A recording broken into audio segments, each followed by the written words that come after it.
So first off, I'm sure you can deduce this, but this game is not connected to the internet. All of the notes that you're gonna see have been written by Coda.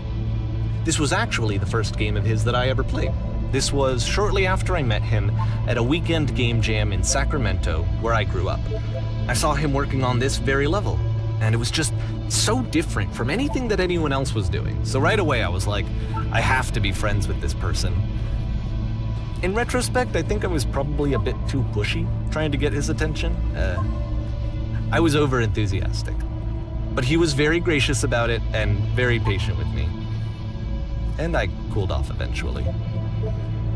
Oh, feel free to skip over any of these notes if they're not doing anything for you. Nothing extra is gonna happen if you read all of them. Either way, to me they convey a sense of loneliness.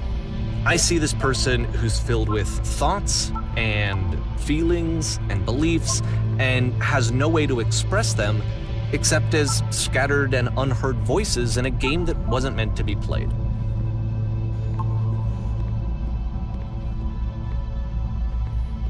But it's ironic, isn't it, that in playing this game and seeing how alone Coda often felt, that we get to know him better and actually kind of connect with him. And I have to be honest with you, this idea is really seductive to me.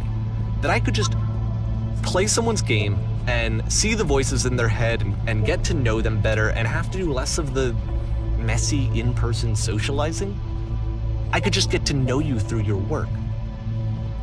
I think this is why I always liked Coda's games so much, is because it felt like they let me have that connection. I felt as though he was inviting me personally into his world. And then I feel less lonely too. At the end of this level, we're going to see the puzzle again. And here, I'll tell you what I think the puzzle means. Each of these games represents an idea that was on Coda's mind at the time that he was making it.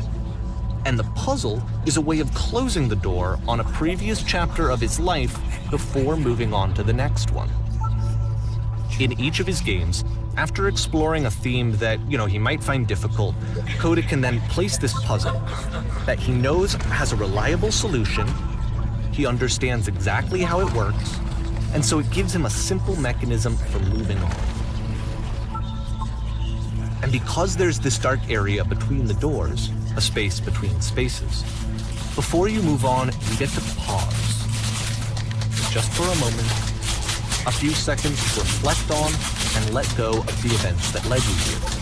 To step back and connect the pieces together, to grasp at that elusive bigger picture.